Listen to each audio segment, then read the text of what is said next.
Vous avez vécu un calvaire, un viol le 11 novembre dans le hall de votre immeuble. J'entends des bruits de pas courir derrière moi et en fait je me retrouve plaquée au sol. Une jeune femme qui a été très peu soutenue, qui s'appelle Claire Géronimi. Vous prenez la parole sur RMC pour dénoncer l'insécurité dans laquelle vivent les femmes au quotidien. Éclat, un mot à double tranchant qui symbolise à la fois brisure et rayonnement, cassure et sentiment. Je suis Claire Géronimi et à la suite de mon agression, j'ai décidé de donner la parole à des personnalités inspirantes pour mettre en lumière leur vision féminine si singulière. Femmes politiques, journalistes, psychologues, avocates ou encore victimes échangeront avec moi sur leurs sentiments et leurs interrogations de notre place dans la société. Je désire également mettre l'accent sur leurs histoires marquantes afin de vous fournir, chères auditrices et auditeurs, les clés vers votre propre éclat. Bienvenue dans le podcast Éclat de femmes. Aujourd'hui, j'accueille Alice Cordier au micro d'Éclat de femmes. Alice est la présidente du collectif Némésis, une association de protection contre toute violence faite aux femmes et lanceuse d'alerte. Le collectif se bat pour notre sécurité dans les rues de France en dénonçant les viols et les agressions dans le paysage urbain. J'ai rencontré Alice après qu'elle ait partagé mon tout premier passage dans les médias. Parmi les différentes réactions que j'ai reçues, le soutien de Némésis a été unique, étant la seule association féministe de droite à me soutenir publiquement. C'est cette singularité, cette conviction qui m'ont poussée à l'inviter aujourd'hui et à lui donner la parole sur ce podcast. J'espère que vous trouverez cette conversation aussi enrichissante que moi. Bonne écoute. Alors bonjour Alice, merci beaucoup d'avoir accepté mon invitation sur le podcast Éclat de femmes. Petite question, alors pourquoi as-tu accepté de venir sur ce podcast et qu'on puisse échanger ensemble aujourd'hui ? D'abord, merci à toi Claire pour l'invitation, ça me fait extrêmement plaisir. Écoute, moi j'ai accepté parce que c'est vrai qu'on a peu l'occasion de développer véritablement notre pensée de façon posée, de façon attentive et dans l'écoute. Et je trouvais ça hyper intéressant de pouvoir parler de ça, mais pouvoir aussi parler des enjeux de l'engagement qui soit militant, entrepreneurial, puisque finalement c'est un peu pareil, mais juste l'objectif n'est pas forcément le même. Il y en a un qui est lucratif, l'autre pas. Et c'est vrai que je suis assez contente de pouvoir aussi discuter de ça. C'est moins mon domaine de pouvoir parler de moi ou de pouvoir parler de comment on a créé l'association, mais ça me fait extrêmement plaisir. Super. Et d'ailleurs, je voulais le rappeler aussi, c'est que en fait on s'est rencontrés à la suite de mon agression et qu'en fait j'avais vu une vidéo de toi sur Instagram et en fait c'est comme ça qu'on s'est contactés et au final en fait on a permis ensemble à ce qu'on puisse en tout cas un peu libérer la parole sur tout ce qui était agression des OQTF. Tout à fait. Sauf qu'il y a encore plein de choses à faire. Ouais, on en reparlera tout à l'heure. Peut-être est-ce que tu pourrais nous décrire en 3 caractéristiques ce qui fait éclat chez toi? Le sens de l'engagement. Alors c'est vrai que c'est un peu comme une maladie. Je suis tombée dedans quand j'étais petite. C'est vrai que je trouve le sens de l'engagement depuis de l'engagement militant, hein, j'entends. Vraiment depuis que je suis, j'ai 11-12 ans, c'est quelque chose qui m'a toujours fascinée. Le fait de pouvoir changer la société à soi-même avec ce qu'on a et de pouvoir avoir un impact direct, de pouvoir lutter contre un certain nombre d'injustices, un certain nombre de violences, essayer de mettre ça en avant, avoir une politique d'influence. C'est toujours quelque chose qui m'a énormément fascinée. D'abord du côté politique, puis après du côté métapolitique, puisque ce que je fais n'est pas forcément purement de la politique. Donc je dirais ça. Le deuxième éclat, c'est peut-être la capacité de parler avec passion.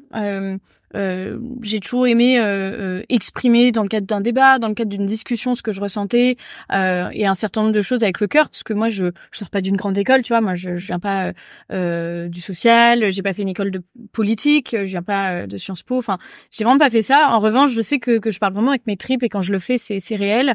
Et je pense que c'est quelque chose qui marche aussi. Et c'est impactant aussi, ouais. Je pense que ça impacte pas mal et ce qui fait qu'il y a pas mal aussi de gens, de militantes qui me suivent aussi parce qu'elles sentent qu'il y a une sincérité réelle et profonde qui, pour le coup, m'a jamais quittée. Et puis la troisième chose peut-être, c'est le sens peut-être une forme de leadership aussi, ce qui est nécessaire de toute façon quand on est dans ce genre d'association. Hein. Il faut bien qu'il y ait quelqu'un qui préside et qui sache faire des choix. Et c'est vrai que je pense que sur ça, j'ai gagné peut-être par le scoutisme, par un certain nombre d'expériences précédentes, un sens en tout cas de savoir faire des choix.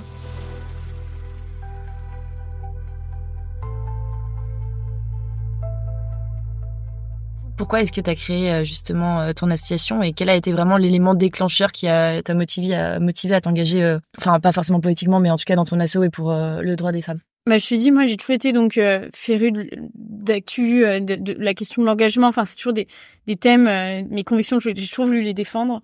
Et rapidement, assez jeune, mais comme maintenant, malheureusement, la majorité des filles françaises, j'ai été victime de harcèlement sexuel, ma petite sœur aussi. Et du coup, ça faisait un beau temps que je me disais qu'il y a quand même quelque chose dans l'espace public qui n'allait pas. L'arrivée en masse d'hommes issus de sociétés bien plus patriarcales, misogynes que nous, avait un impact direct, selon moi, sur les femmes françaises. Et du coup, c'est vrai que j'avais ça en moi. Ça faisait un beau temps que ça me trottait dans la tête. Et jusqu'au jour où j'ai rencontré un certain nombre de filles qui pensaient un petit peu comme moi. En fait, j'ai commencé à en parler sur les réseaux sociaux, sur Facebook à l'époque, sur ces thématiques-là. Donc, c'était 2018-2019. Et je tombe sur un groupe Facebook un jour avec plein de filles qui pensent un petit peu comme moi, qui commencent à te dire, qui sont pas, si tu veux, des nanas. Enfin, elles ne rejetaient pas tout du féminisme, tu vois. Elles disaient qu'il y avait des choses hyper importantes, etc. Parce que parfois on a ce discours un peu caricatural de considérer que les féministes exagèrent, etc. Et moi, je pense qu'il y a un certain nombre de causes qui est porté par aujourd'hui des assos qui sont pas de mon bord politique, mais qui sont justes, et qu'il y a certaines progressions dans la société, dans la place des femmes, évidemment, qui étaient essentielles. Ouais. Donc ça, moi, je crachais pas sur ça. Mais je trouvais pas trop de filles qui pensaient comme moi et qui arrivaient aussi à dénoncer ce qui se passait dans la rue. Et là, je suis tombée sur des filles sur ce groupe-là. Et petit à petit, de fil en aiguille, on s'est dit, voilà, on a commencé à se rencontrer. C'était un peu la bouffée d'oxygène. Ouais. C'est-à-dire, enfin, il y a un groupe, justement, qui pense un peu comme moi, etc. Je suis pas seule. Tu vois, parce que je trouve que dans la libération de la parole féminine, aujourd'hui, ce qui est compliqué, c'est que on est souvent très seul. Et je pense que ça a été le cas de énormément de femmes dans le milieu du cinéma, quand il y a les affaires MeToo, Weinstein, etc., qui en fait au début se sentaient très seules, puis elles ont compris qu'il y avait une deuxième victime, puis une troisième, puis une quatrième, etc. Et c'est là où elles ont réussi à faire front et à se donner de la force. Et moi, j'ai trouvé ça en fait aussi avec ces filles-là, qui me disaient mais non, mais en fait c'est pas toi qui est folle, c'est qu'il y a vraiment aujourd'hui une insécurité dans l'espace public qui est réelle. C'est pas normal qu'aujourd'hui on se promène avec une bombe au poivre ou qu'on soit en survigilance tout le temps. C'est pas normal ça. Il y a d'autres pays en Europe où c'est pas le cas en fait. Ouais. Et donc je trouve ce groupe qui devient un peu un groupe d'appartenance. Et puis très très fréquemment on s'envoie les faits divers qu'on voit passer malheureusement et qui se multiplient. Et jusqu'au jour où il y a celui de trop à Nantes par une jeune femme violée par un migrant dans son propre jardin à elle. Et là on se dit on fait quelque chose, on y va. Et là on s'est structuré. C'est super, c'est magnifique. Peut-être pour revenir un petit peu justement sur le basculement qu'il y a eu, c'est que en fait tu t'es fait agresser, c'est ça, ou ta petite sœur également s'est fait agresser parce que t'habitais à Orléans ou quelque chose comme ça. Tout à fait. Ça. Ouais, j'habitais à Orléans, on passait souvent dans une rue qui s'appelle la rue des Carmes pour aller accéder au centre-ville, et c'est une rue dont on sait qu'elle est mal fréquentée par énormément de personnes issues de l'immigration, par des hommes qui zonent, qui traînent, et moi j'ai été agressée là-bas. Ma petite sœur a été agressée dans les transports en commun face à un mec qui s'est frotté contre elle. Il faut savoir qu'elle avait même, je crois, 11-12 ans. Enfin, tu vois, c'est fou, quoi. Et personne n'a bougé, hein. C'est ça qui me sidère. Et je me souviens, je te dis, moi, je me souviens de, comme c'était hier, de quand elle est rentrée en pleurant et la colère qui m'a habitée, où je me suis dit, mais un jour, je ferai quelque chose. Et puis après, il fallait du temps, j'étais encore mineure. Enfin voilà, ça a mis un petit peu de temps. Et puis après, le bon moment est arrivé. Et je pense que la société était peut-être prête à entendre ce discours-là, chose qui était peut-être pas possible aussi les années précédentes. Ouais. Et c'est vrai que maintenant, au final, vous êtes un peu, on va dire, les leaders de justement de ce sujet-là. Et puis, vous essayez de faire bouger les choses un maximum. Et c'est, en tout cas, je pense qu'il y a plein de filles qui commencent à se reconnaître justement en vous. Et puis, vous avez rassemblé aussi énormément de militantes. Donc, c'est vraiment quelque chose de très très beau. Psychologiquement, comment t'as réussi à surmonter à cet événement? Est-ce que tu as eu ce process où tu t'es dit, du coup, je me suppose, tu t'es dit, ok, vas-y, il faut vraiment que je bouge, que je fasse quelque chose. Mais toi, intérieurement, comment tu t'es senti, comment t'as essayé de te reconstruire, on va dire? Eh bien, moi, j'ai eu la chance, entre guillemets, que ce soit pas trop violent. C'était j'ai été frappée une fois dans l'espace public, tu vois, mais j'ai pas été violée, j'ai pas été agressée sexuellement, physiquement, tu vois. Ça a été du harcèlement verbal, etc. Il y a une fois où il y a eu un coup parce que j'ai répondu, mais par le biais de vos actions et tout aussi. Ouais, et par le biais de nos actions aussi. Là, on a été victime de violences de la part d'opposants politiques, plutôt, qui eux politisent ce débat-là, qui pour moi un débat qui n'est pas politique. La question de l'intégrité physique des femmes ne devrait pas être un débat politique. Malheureusement, aujourd'hui, dénoncer l'impact migratoire, c'est s'opposer, par exemple, à la gauche, qui elle, au contraire, a une vision très ouverte de l'immigration. Et j'entends leur fondement de tolérance, d'accueil, d'ouverture, mais je pense qu'il y a un décalage entre leur idéologie, enfin leur idéalisme en tout cas, et la réalité et la nature humaine n'est pas forcément toujours belle, et ça, je pense qu'ils ont du mal à le comprendre, et qu'il y a des cultures différentes et une vision de la femme différente, etc. Et comment je l'ai surmonté? Moi, sur les quelques agressions que j'ai eues, comme je te dis, c'était pas non plus d'une violence telle, mais ce qui a été plus dur pour moi, c'est de voir s'égrener les faits divers et d'être face à ça et de vouloir à chaque fois stopper, si tu veux, cette vague et d'avoir toujours du mal à le faire, ou du moins de faire pas assez ou pas autant que je voudrais. Tu vois, là encore, on en parlera peut-être tout à l'heure, mais on a encore une jeune femme, donc philippine, qui a été violée puis tuée par un migrant sous QTF au bois de Boulogne. Et à chaque fois, et là on l'a appris hier, mais à chaque fois, je me dis, mais encore une qu'on aurait pu éviter si je me bougeais plus, etc. Et donc j'ai une sorte de frustration de me dire, tu vois, certains matins où je suis fatiguée, où j'ai du mal à travailler, ou ce genre de choses, je me dis, mais en fait, je fais pas assez, je produis pas assez d'efforts, je travaille pas assez. Et il y en a encore qui continuent, mais après on est humaine et on a nos limites et on peut pas. C'est un travail aussi de groupe au final, c'est pas parce que vous faites quelque chose et que en fait, on essaye tous à notre niveau, à notre échelle, de pouvoir contribuer, mais à un moment donné, si, on va dire, l'État ou le gouvernement ne fait pas quelque chose, malheureusement, tu vois, c'est ça. On n'y est pour rien, même si on porte énormément de messages, quoi. Donc c'est ça. Et moi, ce qui m'a vraiment aidé, c'est vraiment la vraie sororité. C'est un mot que j'aime bien parce que je trouve qu'il a pris tout son sens, moi, depuis que je milite au sein de Némésis, mais depuis que je t'ai rencontré, moi, j'ai appris à vraiment dans une société qui parfois un peu monte les femmes contre elles. Ouais. Moi, j'ai appris vraiment à aimer les femmes, à aimer travailler avec elles, à aimer cette énergie qu'on peut se transmettre, cette différence de façon de travailler aussi avec qu'on a vis-à-vis des hommes. Hein. C'est un petit peu différent. Moi, je travaille avec les deux, mais du coup, je vois très bien les différences et les différents besoins aussi. Vraiment, je découvre cette sororité, cette filiation, vraiment cette solidarité féminine qui est réelle, qui existe et qu'on comprend que quand on peut vraiment être dans ce genre de groupe. Et ça m'a beaucoup aidé parce que je tiendrais pas si j'avais pas mes militantes, si j'avais pas quelqu'un comme toi, si j'avais pas toutes ces personnes qui donnent sens, tu vois, à mon engagement. Oui. Comparé à d'autres féministes qui des fois défendent leurs valeurs de sororité pour peut-être d'autres intérêts également. Mais oui. Bon, ça c'est encore. Et tu en as fait les frais malheureusement. Ouais, c'est clair. Violemment. C'est clair, violemment. Mais bon, c'est un autre sujet.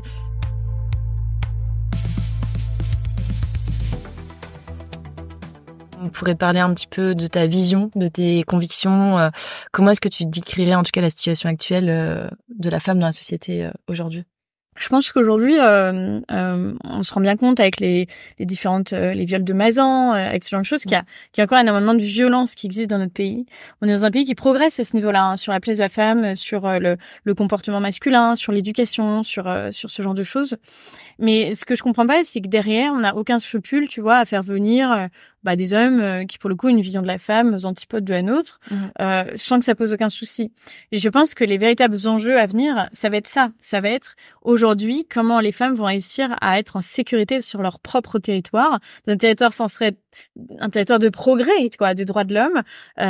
Et ça, c'est quelque chose que je trouve assez hallucinant dans un pays aussi développé que le nôtre, tu vois. Moi, j'ai la chance de pouvoir aller en Europe centrale, Europe de l'Est assez régulièrement l'été.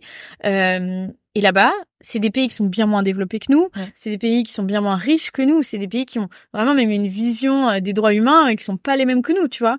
Et pourtant, je suis désolée, je n'ai jamais été aussi en sécurité que là-bas. Et c'est pas une question économique en soi, donc. Exactement, il y a une question d'éducation, de culture, etc.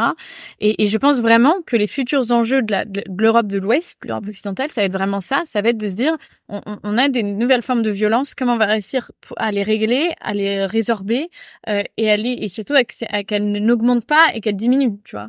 Et donc c'est assez fou de se dire qu'on en est là, on est en train de redescendre. On dégraisse malheureusement et en fait on voit que les chiffres augmentent, les chiffres de l'insécurité augmentent, c'est juste c'est juste une catastrophe très clairement. Selon toi, les principaux défis auxquels les femmes sont confrontées dans la société actuelle aujourd'hui, c'est vraiment la sécurité en premier qui... Je pense que tu vois, moi je vois beaucoup de féministes et on peut être sur plusieurs combats différents, hein, attention, mais qui en fait vont mettre en avant un certain nombre de violences ou de discriminations qui ne sont pas tout à fait comparables. C'est-à-dire que moi, je pense qu'il y a...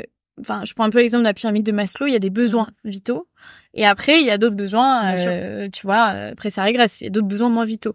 Et moi, je pense qu'on en est au stade où là, il y a des besoins vitaux qui sont remis en question. Alors, si tu pouvais changer quelque chose aujourd'hui, qu'est-ce que ça serait ? Je pense qu'il y a vraiment à différents niveaux, il faut vraiment taper. D'abord au niveau judiciaire, évidemment, il y a énormément de femmes et tu vois, moi ça m'amuse entre guillemets, hein, je mets des guillemets quand je dis que ça m'amuse, ça me fait rire jaune, on va dire, de voir un certain nombre de femmes de gauche aujourd'hui continuer de prôner une forme de justice toujours un peu en faveur des délinquants, tu vois, c'est toujours un peu oui mais il faut réintégrer, etc. Ouais, mais en fait à force de réintégrer, on se retrouve avec des multirécidivistes violeurs dans la rue, en fait, c'est ça le truc. C'est une justice qui n'est jamais du côté des victimes, qui est toujours du côté de la réinsertion. Alors, je comprends. Attention, hein, je dis pas qu'il faut pas avoir de politique de réinsertion des délinquants ou criminels. C'est pas ce que je dis. Par contre, il y a d'abord il y a des multirécidivistes. Un multirécidiviste recommence. Point. Donc, il va falloir qu'on trouve une solution un peu radicale pour ça. La deuxième chose, c'est que les peines, sérieusement, c'est n'importe quoi.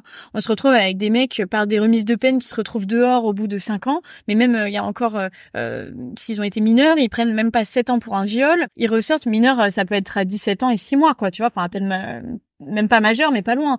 Et en fait, ils se retrouvent dehors au bout de quelques années et en fait, ils recommencent et c'est inlassablement la même chose. Donc, tu sais, c'est quelque chose qu'il faut absolument revoir. Mais pareil, on a énormément de femmes qui portent plainte pour agression, pour violence conjugale, etc. Leur mari reste dehors, on se retrouve avec des féminicides. Je veux dire, tout cela, c'est lié. Ouais, donner plus de moyens à la police. La police, aujourd'hui, est complètement dépassée au sein de son institution. C'est terrible. Tu vas dans un commissariat porter plainte, tu attends pendant des heures parce que il y avait déjà 15 dossiers devant toi.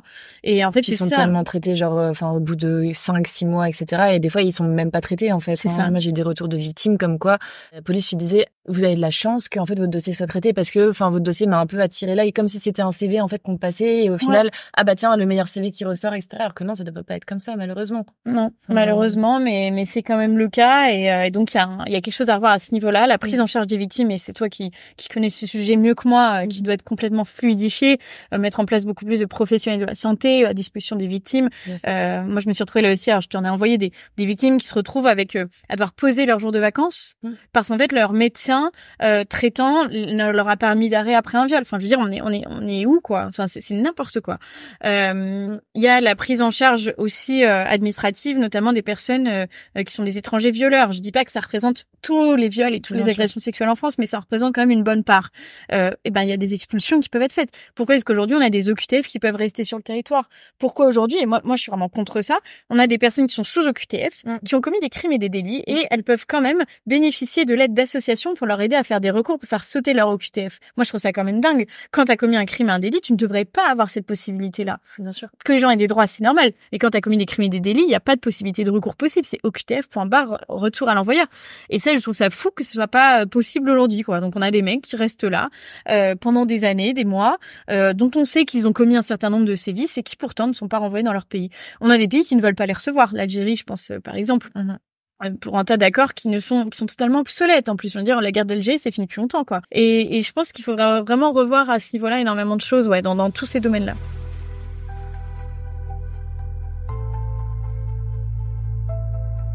Peut-être on peut rebondir sur l'histoire justement de Philippines, comme quoi, tu disais qu'il fallait avoir une meilleure exécution des OQTF. Tout à fait. Alors pour ceux qui écouteront le podcast, je sais pas à quel moment, donc on vient d'apprendre là, c'est pour ça qu'on est un peu fébrile aussi avec Claire, parce qu'on a appris qu'il y a une jeune fille qui a été retrouvée enterrée dans le bois de Boulogne, certainement violée, et que son agresseur a été retrouvé en Suisse hier soir, et que c'est un homme migrant marocain sous OQTF et qui avait déjà violé une autre jeune fille quelques années avant. Et c'est quelque chose, si vous voulez, de régulier en fait. C'est ça qui est terrible, c'est que des faits divers comme ça, alors là il est particulièrement atroce parce qu'il c'est allé jusqu'au crime, mais double crime, quoi, viol plus meurtre. Et en fait on se dit ça peut arriver n'importe quand à n'importe qui. C'était en pleine journée au bois de Boulogne, juste collé à l'université Paris-Dauphine où elle étudiait, et on se dit en fait on vit dans ce monde-là. Elle avait raconté à ses parents notamment qu'elle se sentait suivie depuis quelque temps, donc ça veut dire que ça a été prémédité. Et si tu veux, ce sentiment de se sentir suivie, on l'a tous vécu, on l'a toutes vécu.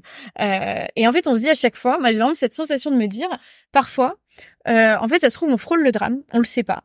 on l'évite de peu, de justesse, d'un taxi qui passe à ce moment-là, de parce que t'as refermé ta porte de haut latent, enfin tous ces trucs-là. Ça joue une seconde en fait, même pas un millième de seconde. Exactement, et j'ai l'impression qu'en fait c'est devenu un parcours du combattant pour les femmes. Ça allait à moindre mesure, puisque d'abord on vérifie comment on s'habille, on vérifie quel trajet on prend, on a toujours une petite bombe au poivre sur nous, on est localisé parfois par nos familles. D'ailleurs c'est comme ça que le corps de la petite a été retrouvé. Et donc ça suffit pas quoi. On a tout un tas de rituels, un petit rituel en fait, en tant que jeune fille française qu'on met en place pour se dire on fait en sorte d'éviter le pire. Et encore. Et en fait, ça ne marche pas, déjà. Et en plus, ce n'est pas normal de vivre dans cette situation, quoi. Et vraiment, je me dis, mais cette fille, ça aurait pu être ma petite sœur, ça aurait pu être une demi-consciente, voilà. Et en fait, ça arrive n'importe où, n'importe quand. Et quand on dit que ce sont des faits isolés, c'est faux. Des femmes qui se font violer aujourd'hui en France dans la rue, il y en a toutes les semaines. Ouais. Toutes les semaines. On fait une veille médiatique sur nos réseaux sociaux et c'est hyper régulier, quoi. Et je trouve qu'on n'en entend pas assez parler. C'est assez triste. D'ailleurs, en parlant peut-être pour rebondir sur les réseaux sociaux, je crois que ton compte a été supprimé. Est-ce que tu peux nous expliquer un petit peu pourquoi et comment justement, vous allez faire pour remédier à ça, s'il y a une possibilité de pouvoir récupérer en tout cas ton compte, parce que je sais qu'en plus, t'es pas forcément la seule. C'est assez terrible. Donc mon compte Instagram a été supprimé du jour au lendemain, comme d'autres comptes bizarrement plutôt d'obédience de droite. Et c'était au milieu de l'été, au milieu du mois d'août. Donc de façon très discrète, hein. Oui, donc ils ont été été en plus, voilà. Forcément vous êtes pas forcément, on n'est pas forcément très très actifs non plus l'été, c'est donc ouais. C'est ça exactement. Et du coup, on ne sait pas trop où ça en est. Donc, il a été suspendu. On a fait un recours. On a porté plainte. On a mis en demeure Meta, qui est le groupe qui détient Instagram. On a vraiment essayé de faire tout ce qu'on pouvait. On a essayé d'interpeller Laurent Soli, qui est le directeur de Meta France. Enfin, on a essayé vraiment à tous les niveaux d'agir. Ils n'en ont rien à faire. Et surtout, ils ne nous donnent pas d'explication. C'est-à-dire que nous, on a sauté. Enfin, on est suspendu, mais certains comptes ont été définitivement bannis. Parce que, soi-disant, on aurait des liens avec une organisation violente. C'est le motif qui nous a été amené, donc on ne sait pas laquelle. Ouais. On aimerait bien savoir laquelle. Mais le fait est qu'à mon avis, elle n'existe pas. À mon avis, c'est un prétexte. C'était souvent des comptes influents de droite, hein, et Occidentis avait 120 000 abonnés quand même. Enfin, c'est des choses assez importantes, quoi, pour vraiment des comptes politiques. C'est un business en soi. Enfin, donc c'est comme si demain, en fait, on faisait sauter, je sais pas, votre boîte ou quelque chose comme ça. Ouais, tout à fait. Moi, mon compte Insta, c'est un compte où je recrutais énormément de militantes, où je pourrais rentrer en contact avec beaucoup de victimes, où je pouvais ensuite les aiguiller, les aider, etc. Et donc, c'est pas évident de perdre ça du jour au lendemain en un claquement de doigts, sans explication, sans. Il y a des recours possibles, mais en fait, on en a. Voilà, ça fait un mois et on sait toujours pas où ça en est, quoi. Donc, c'est un petit peu, c'est très frustrant. Donc, heureusement, il y a d'autres réseaux sociaux où il y a beaucoup plus de liberté de ton. Je pense à Twitter, je pense à peut-être TikTok aussi. D'ailleurs, pour l'instant, en tout cas, j'ai pas été trop embêtée dessus. Mais on a l'impression qu'on nous empêche de penser, puisque s'en prendre à la liberté d'expression, c'est s'en prendre à la liberté de penser des gens aussi. Les gens ne peuvent pas penser s'ils ne voient pas d'autres gens qui pensent comme eux, hein. Ça rejoint ce que je disais au début. Moi, j'ai rencontré des filles qui pensaient comme moi et j'ai compris que c'était pas moi qui étais isolée, c'est qu'il y avait bien un phénomène. Et là, c'est un petit peu la même chose, quoi. Et je me dis, ouais, c'est assez dangereux si on arrive sur ces pentes glissantes où on commence à faire sauter un certain nombre de comptes. Est-ce que c'est les algorithmes? Est-ce que il y a une démarche politique derrière? On n'en sait rien et c'est ce flou total qui fait que, on est assez bloqué, quoi. Ouais. Peut-être on va terminer en parlant un peu de justement tes projets à venir avec justement Némésis ou perso. Tout à fait. Alors Némésis, donc c'est une association qui a 5 ans, qui a commencé petit puisqu'on était 6 bénévoles. On avait juste, comme je te dis, notre tripes et notre cœur et notre colère, notre saine colère, parce que c'était pas de la haine, c'était vraiment de la colère. Et maintenant, on est une association beaucoup plus importante puisqu'on a 200 bénévoles. Quand je dis bénévoles, c'est militantes actives. On a aussi énormément de sympathisants et de soutien autour, qui nous aident. On a bientôt 4 salariés normalement et une alternante. Et l'association se développe bien. On a des bureaux qui arrivent, ce qui nous manquait beaucoup puisque on est né pendant le confinement presque, quelques mois avant. Donc on a pas mal fait de télétravail, mais là ça commençait à être un peu limité. Et donc voilà, nous on a vraiment un objectif long terme aussi d'influencer la société, de pouvoir apporter une autre voix, de pouvoir libérer la parole des femmes vraiment sur des questions très tabous. Je pense à l'excision, je pense au mariage forcé qui sont présents en France, qui existent toujours. Je pense à ce qui se passe dans l'espace public, je pense à l'impact migratoire, mais je pense aussi aux violences conjugales, à la prise en charge, au laxisme judiciaire, qui sont aussi des choses qui aujourd'hui ne répondent pas aux enjeux, je pense, de la société. Super, merci beaucoup Alice. Merci à toi de m'avoir reçue. Merci à vous d'avoir écouté cet échange entre femmes. J'espère que cette conversation vous a plu. Si c'est le cas, nous serions ravis de connaître votre retour et n'hésitez pas à nous mentionner en story sur les réseaux sociaux. Pour découvrir les nouveaux épisodes d'Éclat de femmes chaque semaine, abonnez-vous sur votre plateforme d'écoute préférée. Et si vous pensez que cela pourrait intéresser l'un de vos proches, je vous encourage à le partager avec lui. À très vite!